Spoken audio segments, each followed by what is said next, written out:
see from him before he's able to go out and actually play? Well, he's working really hard, and he's been in the training room religiously over the last month, and now he's getting out on the court, and so he is ahead of Kevin in terms of the ability to get out on the court and run and really get a good basketball workout.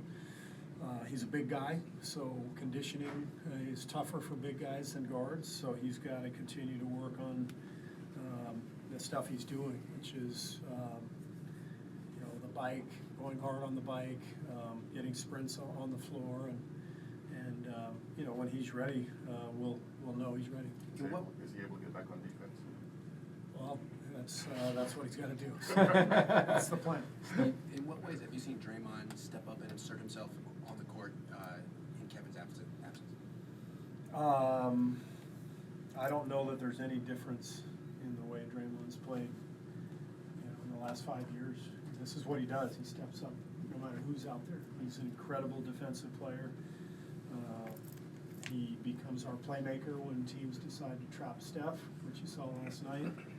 And he plays with great emotion, great passion, but he's been doing that for a long time, no matter who's out there. Steve, how does he see the court? So, I mean, in those closing minutes where he had that bounce pass in there to Iggy for the dunk and then an assist to Looney at maybe the next possession, how does he just know? He's just got feel. Draymond's he's got great feel for the game. Like Andre, both guys are just really good at seeing the whole floor, understanding where the chess pieces are, and thinking a move or two ahead. And then he's aggressive. He's quicker than most of the guys who guard him. He's got a very unique combination of speed and strength at that position, and it allows him to get to spots to make those plays and make those passes. So how have you guys had to adapt your game plan without Kevin? Obviously, without tipping your hand too much, but you guys played well. 3-0 without him. Of course, you're a great team with him. But how have you guys had to adjust everything since he's been out? Well, we're playing more people.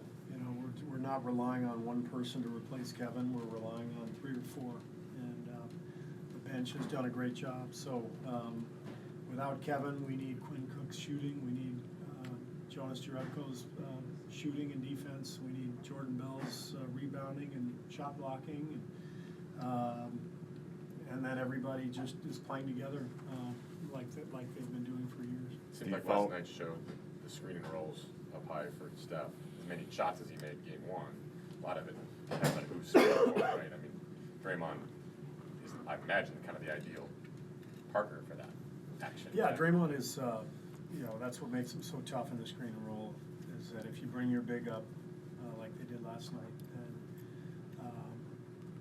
he can become the playmaker, because now you've got 2 defenders on the ball, and if Steph can get Draymond the ball, now it's 4-on-3 on the backside, and that's where Draymond really thrives. So that's why there's no simple answer to defending our team. We've got a lot of weapons, we've got a lot of playmakers, and that's why I'm always encouraging the ball movement, because if you just move the ball onto the next guy, inevitably it's hitting the hands of another guy who can pass and make a play. And I thought last night was a really good example of that. Once we started really playing in the second half, the ball was flying around, and we ended up with 30 assists, and it was a beautiful offensive night in that second half, at least. How much did you enjoy the live ball turnovers in the first half, and were they trying to do too much? I mean, what was the cause in your mind from what you saw? I just didn't feel we had the level of focus, and that's what we talked about at halftime. Portland came out like we knew they would, with a lot of energy and rage, and they wanted to get back into the game or into the series, so they needed to come after us, and they did, and I thought they played with more of an edge, and we were a little careless with the ball.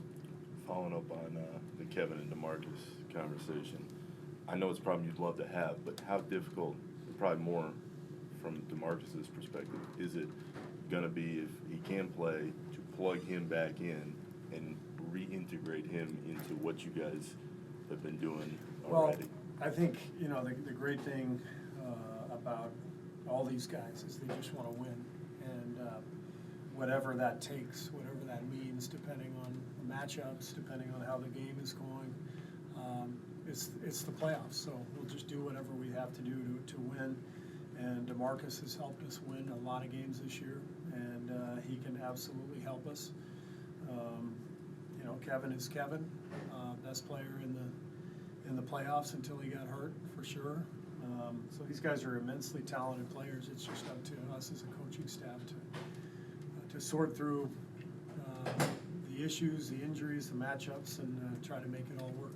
But I know they're all committed to the same goal, so I'm confident it'll work. Steph's finger, a lot better. Yeah. It certainly seems. I think so. Do you have any favorite memory of a road win, or some obstacle you guys conquered away from home in a tough environment this year, last year? This year? Yeah. Well, the Houston Game 6 was Yeah. a prime example of, you know, overcoming Kevin's absence and relying on everybody. You know, there's been a lot of those wins over the years. That's why this team has confidence no matter where they go. Oklahoma City Game 6 a few Right. years ago. You know, our first title in 15, winning Game 6 on the road in Cleveland. You know, those are all games that our guys can rely on and remind themselves of, because they've been in the toughest of situations, and they've come through over and over again. So that's why last night was as difficult as it was. It didn't surprise me, because I kind of expect our guys to respond the way they did. Cool. Thanks, Thanks, everybody. Steve. Appreciate that. Thanks, Steve. Had to rip.